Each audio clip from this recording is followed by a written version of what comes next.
السلام عليكم، مرحبا بكم معايا في فيديو جديد. اليوم غنقدم لكم طاجين ديال الدجاج بالبصله والزبيب رائع، ما تشبعوش منه.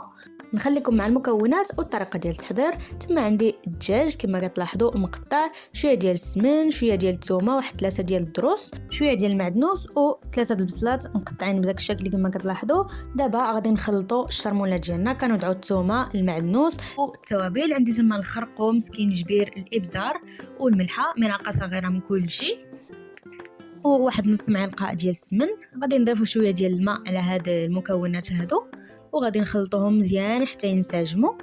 وهذه هي اللي كتكون الشرموله، باش غادي نشرملوا الدجاج ديالنا باش كتعطي فيه هذيك البنه ديال الشرموله زوينه.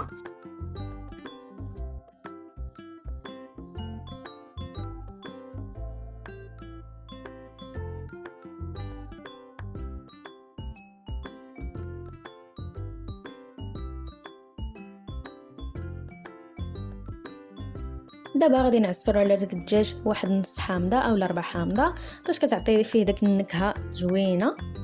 دابا في الطاجين ديالنا كنوضعوا البصله ديالنا كما كتلاحظوا، وكنضيفوا عليها الدجاج من الفوق.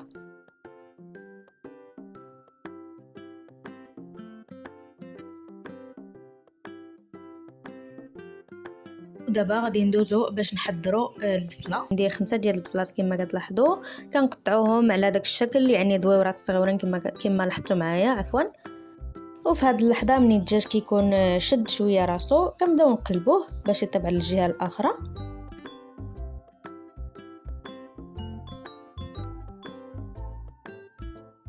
وفي هذه اللحظه هذه اولا في هذه المرحله غادي نبداو كنوزعوا البصله ديالنا من فوق الدجاج بهذا الشكل هذا تدريجيا بطريقه عشوائيه، وغادي نخليوه يطيب حتى كيشد راسو، وحتى البصله ديالنا حتى هي كطيب. والزبيب انا ما وريتولكمش، ولكن الزبيب كنخليوه واحد شويه يرطب في الماء، وكنغسلوه وكنعاودو نصفيوه وصافي. كنوضعوهم فوق البصله ملي كتكون شويه شدات راسها، وكنخليوهم يطيبوا حتى كنحصلوا على هذا الشكل هذا. الطاجين ديالنا كيكون وجد وتاكلوه بالصحه والراحه. هاد الطاجين ما تشبعوش منه البنات، رائع وبنين بزاف. وإلا عجبكم الفيديو ما تنساوش تدعموني بلايك واشتراك وفعلوا الجرس باش يوصلكم كل جديد. بالصحه والراحه، نتلاقاو في الفيديو الجاي ان شاء الله. السلام عليكم.